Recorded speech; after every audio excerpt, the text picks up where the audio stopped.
My name is Bob Cabuzzi. I'm the Chief Operating Officer of CervoMed, newly formed company on the NASDAQ out of the reverse merger of EIP Pharma, located in Boston, and Fusion Pharmaceuticals from where I came. Forward-looking statements I'll jump over. They're available for people to read. What I want to do today is talk to you about CervoMed itself, a company that was formed, as I just mentioned a moment ago, the drug neflamapimod, and where we're going with the company, and give you a reason for understanding why I think this is an exciting opportunity, why I think there's a real reason to believe that success is intrinsically possible in a disease like dementia with Lewy bodies that's otherwise difficult to treat. So first of all, the company is a late-stage clinical study, taking a differentiated approach to treating age-related neurological disorders, developing a drug called neflamapimod, which is a p38 alpha inhibitor, inhibits the MAP kinase that's part of the inflammatory process that's been found through a variety of studies, some of which I'll talk about, although this is going to be a high-level presentation, that are instrumental in the dementia and the other neurodegenerative components of Lewy body disease. There were phase 2A study results that have been published in Nature Communications and in Neurology that we'll talk about a little bit. The drug's been granted fast track by the Food and Drug Administration in the United States. There's an attractive commercial opportunity with about 700,000 people afflicted with Lewy body dementia in both the US and Europe, so about 1.4 million people in total. It's the third most common of the neurodegenerative diseases after Alzheimer's disease and Parkinson's disease. And we believe it's got a better than $3 billion US peak sales opportunity. There are multiple catalysts for the company itself, which we'll talk about through the end of 2024, for which we have financing. The first patient has been dosed in a 160 patient phase 2B study in dementia with Lewy bodies. That study started in August of this year. The anticipation is that we will complete enrollment in the first half of 2024, and that we'll report primary efficacy results in the second half of 2024. So I mentioned the company is funded fully through the study. There was a $21 million grant awarded by the U.S. National Institutes of Health, the National Institute on Aging, and we know that that's adequate to fund the trial. We believe we have a very experienced management team led by John Alam, physician, former global head of Alzheimer's disease at Sanofi in the R&D area, Vertex, other companies, started this company a number of years ago, tremendous experience in this space. Bill Tanner is our chief financial officer. He is a highly experienced investment banker, analyst by training, and with both PhD as well as deep financial acumen that makes him a perfect person for the job and for helping to develop a company at this stage. Bill Elder, who is the general counsel and corporate secretary, comes to us having been with me at Fusion previously and Deckert prior to that, private practice, and Kelly Blackburn, who's the head of clinical development, who has tremendous experience through a number of companies, including Vertex and leading clinical trials, and has experience with neflamapimod going back in time to the phase 2A study that we'll talk about in a moment. So dementia with Lewy bodies, I mentioned that. It's a disease associated with abnormal deposits. It's a protein called alpha-synuclein, and it aggregates in the brain and forms these Lewy bodies or aggregates that are seen as being associated with a number of the critical dysfunctional effects on neurons, including thinking problems, movement, behavior, mood, etc. And patients have been shown to have greater rates of cognitive decline and therefore higher healthcare costs, lower quality of life, a number of things with dementia with Lewy bodies, even as compared to patients with Alzheimer's disease. There's no approved therapies. There's very few drugs available. There is the ability to use acetylcholinesterase inhibitors, but with limited effect. And the current standard of care, as I mentioned, which is those acetylcholinesterase inhibitors, it's only transient improvement.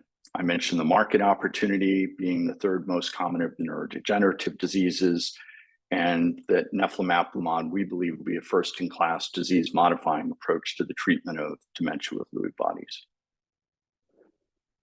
We believe the company is well positioned for this growth. We've talked about most of the things on this track. What I am going to do, though, is highlight there is a high medical need. As I mentioned, increased cognitive deficit and decline, the rate is much faster than what's seen in Alzheimer's disease, lower quality of life, higher hospitalization costs and burden, higher healthcare burden, all of which is very important. And so I just want you to keep that in mind as far as not just the market opportunity, but the condition itself that we're trying to treat with neflamapimod. So with neflamapimod, the intent is to treat this basal forebrain cholinergic system, or the degeneration of this system that occurs in conjunction with Lewy body dementia. It's age-related. This system of cholinergic neurons is responsible for the neurotransmitter production for acetylcholine, and it's been cited as being involved pathogenically with a number of conditions, in addition to Lewy body dementia or dementia with Lewy bodies, early stages of Alzheimer's disease, and impairment of functional recovery after stroke. As I mentioned, this is synaptic dysfunction.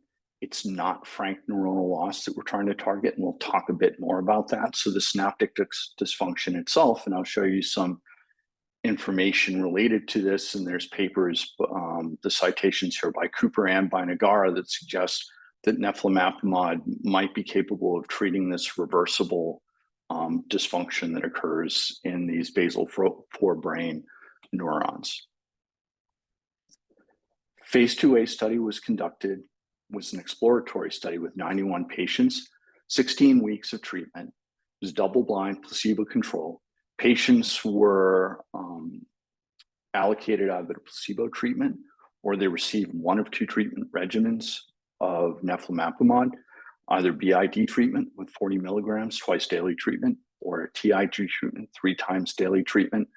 And there were a number of evaluations that were conducted, including what's up on the screen here, the Clinical Dementia Rating Scale, this so-called CDR sum of boxes, and the time up and go test, which is a movement. So CDR sum of boxes, which we'll come back to, is a cognition measurement, and the time up and go is a movement measurement. These are both secondary endpoints, I'll point out in the trial. So if one was to go back and look at the data here, what you would see is that relative to placebo and a number of other things I'm going to talk about, but in the aggregate group, so those patients who had what would be free or not having evidence of Alzheimer's disease being present, okay, no comorbidity, so to speak, for Alzheimer's, that mixed with the patients who appear to have pure dementia with Lewy body, there was still a statistically significantly positive effect in the CDR sum of boxes measure, as well as the time up and go test. And we'll talk more about that on the next slide. The important thing, and to me, what I think is the most attractive component to this, is not just that there's been an effect seen in neflamapimod in the whole population, but there's the actual ability to designate or identify a priori those patients in whom there might be a higher probability of receiving a benefit from treatment with neflamapimod. Without going into all the details on this slide, the key takeaway I want you to have from this is that there is a measurement, phosphorylation of tau, tubulin-associated units on the threonine 181. And what the measurement of this is a well-accepted measure of neurodegeneration associated with Alzheimer's disease. It is a plasma measurement that's used. And what it's being used for here is to show, as I mentioned a moment ago, those patients in whom there's a pure DLB, i.e. those patients who have normal levels of p-tau 181, in whom we believe there's going to be a higher probability of success based upon the phase 2A data that was previously received or previously obtained, discussed in the two citations that are noted up here, the press release, as well as the recent paper in the Journal of Neurology, and how that was used to design the phase 2B study. The results that came from that phase 2A study, again, without going into the detail, I think We'll talk about where you can find out more about that at the end of this presentation.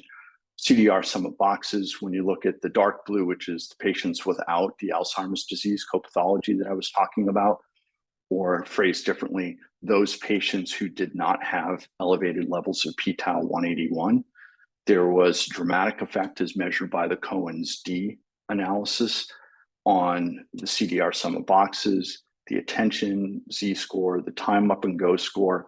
And unlike what was seen in the mixed population, which is the green bar on here, the overall study, which is both those who had evidence of AD copathology as well as those without, there was with this is again the TID dosing or 3 times daily dosing, a dramatic improvement in the recognition memory measure as well.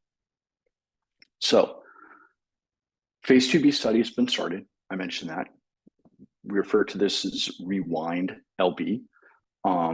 It is DLB as identified by the consensus criteria. That includes the use of the DAT scan to measure dopamine transportation into the neurons, global CDR score, which I've talked about, no AD copathology, and we're using the pre-assessment of plasma p-tau to identify those patients who are pure DLB. It's a randomized study, 1-to-1, 40 milligrams of neflamapimide or placebo, TID dosing for 16 weeks. Remember, I talked about the BID dosing versus TID dosing. And this is then going to be followed by a 32-week open label treatment extension period. Primary endpoint for this is going to be the clinical dimension rating scale, which is the CDR sum of boxes, time up and go, neuropsychological test battery, the NTB, clinical global impression of change, the CGIC, EEGs will be performed as well as MRI. Statistical significance in this study, in this primary endpoint, the CDR sum of boxes, we believe is going to provide a clear path to the market. And it also will provide a high value, access to a high value indication with dementia with Lewy body. High unmet need, high commercial need, as I mentioned, greater than $3 billion US market.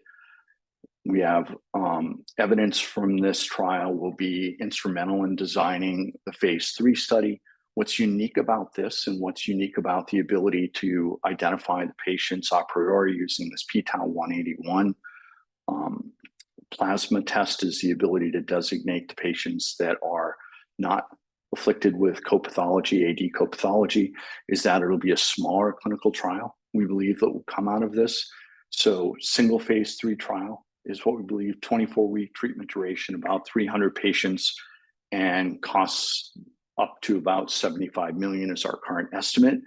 And this is very exciting because to have something that we believe has a higher probability of success, where in this case, we believe the primary risk that's associated with it is going from 16 weeks to 24 weeks, 16 weeks being the duration of treatment in the phase 2b study, that it's a manageable trial size for most any company, let alone a smaller company.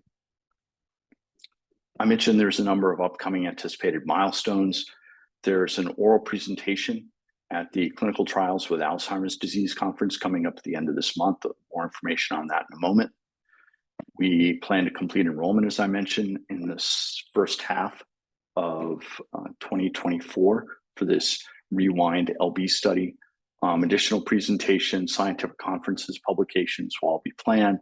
And the intent is to report data from the placebo-controlled phase 2b Rewind DLB trial by the end of next year. Financially, the company has about 5.7 million shares outstanding, all common stock, not preferred. There's 500,000 pre-funded warrants, about 100,000 of which are out of the money warrants. Other than officers and directors and certain affiliated trusts to the officers and directors, there's no shareholders that are subject to contractual lockups. The lockups were associated with the merger between AIP and Diffusion. And as I mentioned, CervoMed, we have a cash runway that's going to fund the company's operations through the efficacy readout of the trial, which is anticipated in the second half of 2024. I mentioned the CTAD, or the Clinical Trials in Alzheimer's Disease Trial. It's in Boston, 24th to the 27th of October.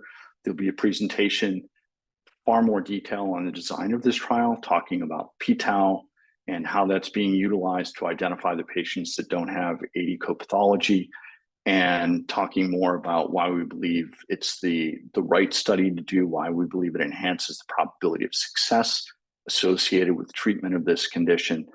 And the team itself is very excited to have been working with the individuals, including Niels Prin and Jim Gavin, to pull the data together and go through the presentation in Boston. So as we talked about today, we have a differentiated approach to treatment of neurodegenerative disorders.